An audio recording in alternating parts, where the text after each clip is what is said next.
Student, good morning all of you. आप लोग कैसे हैं? हमें उम्मीद है आप लोग स्वस्थ होंगे, मस्त होंगे और अपने बोर्ड एग्जाम की पढ़ाई में व्यस्त होंगे। डियर फ्रेंड, आज का जो हमारा टॉपिक है कॉमन टॉपिक क्लास 10 और 12 के बच्चों के लिए है, जो बोर्ड एग्जामिनेशन की पढ़ाई कर रहे हैं या बोर्ड एग्जामिनेशन की तैयारी कर रहे हैं। डियर फ्रेंड, बहुत ही इंपॉर्टेंट टॉपिक है और ये है समावयवता। आइसोमेरिज्म क्या है? तो हम समय नहीं गंवाएंगे, सीधे टॉपिक में आएंगे और आपसे रिक्वेस्ट है कि आप भी शुरू से अंत तक वीडियो को देखते जाएंगे, स्किप नहीं करेंगे, समझ में आएगा, 100% गारंटी है। समावयवता क्या है?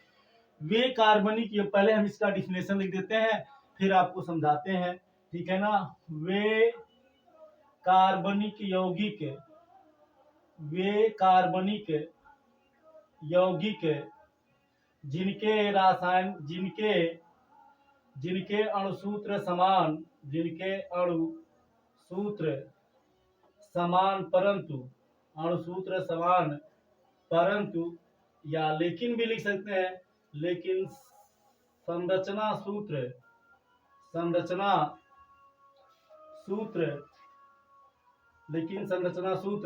अलग भिन्न होते हैं या अलग अलग होते हैं,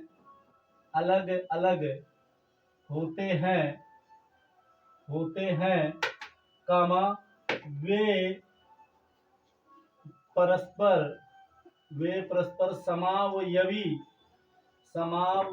कहलाते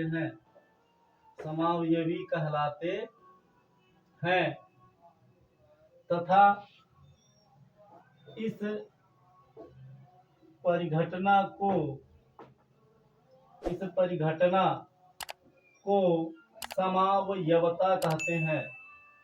समावयवता कहते हैं। बहुत ही आराम से, बड़े ही प्यार से आपके समझ में आ रहा होगा, ठीक है ना। वे कार्बनिक यौगिक जिनके अणुसूत्र समान परंतु संरचना सूत्र अलग अलग होते हैं, वे परस्पर समावयवी कहलाते हैं तथा इस परिघटना को समावयवता कहते हैं। तो इसमें होता क्या है कि अणुसूत्र तो समान होगा, जैसे एग्जाम्पल पे हमने लेते हैं, जैसे एग्जाम्पल में हमने आपको बताया मेथॉक्सीमेथेन, ठीक है ना, तथा एथिल एल्कोहल या एथेनॉल, ठीक है ना। एथेनॉल क्या है? समावयवी हैं, ठीक है ना। ये दोनों क्या है? समावयवी हैं। क्यों?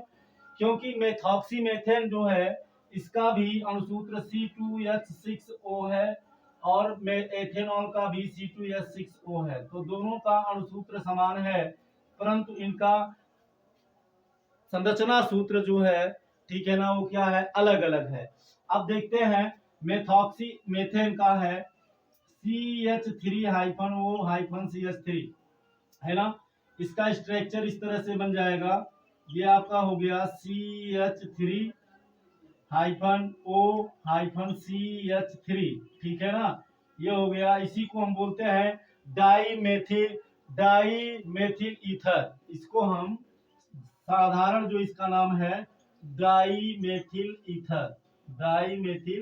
ईथर, और इसका जो आईपीएसी नाम है मेथॉक्सीमेथेन। इसका आईपीएसी नाम क्या है? इसका आईपीएसी नाम है मेथॉक्सीमेथेन, ठीक। इसके बाद में C2H, अब एथेनॉल जो का सूत्र है ये है C2H5OH, ठीक है ना। अब इसका जो संरचना सूत्र है आप देख सकते हो, ये हो गया C2 हो गया, ये हो गया H-O-H। अब आप समझ सकते हो इसमें हाइड्रोजन के कितने परमाणु हैं? 1 2 3 4 5 6, ठीक है। कार्बन 2 है, 1 कार्बन 2 कार्बन, तो C2H6 एक ऑक्सीजन हो गया। इसमें कार्बन के 1 परमाणु 2 परमाणु, तो 2 परमाणु हो गए। हाइड्रोजन कितना है? 1 2 3 4 5 6, तो 6 हाइड्रोजन में हो गया और 1 ऑक्सीजन हो गया। तो इस तरह से इसको हम क्या बोलते हैं? इसका साधारण नाम है एथिल एल्कोहल। इसका साधारण नाम क्या है? Ethyl alcohol. तो एथिल एल्कोहल ये साधारण नाम है और डाईमेथिल ईथर ये इसका साधारण नाम है। दोनों का अणुसूत्र C2H6O है, लेकिन दोनों का संरचना सूत्र डिफरेंट है। इसका आईपीएसी नाम क्या है? एथेनॉल। इसका आईपीएसी नाम एथेनॉल है, ठीक है। और इसका आईपीएसी नाम मेथॉक्सीमेथेन है।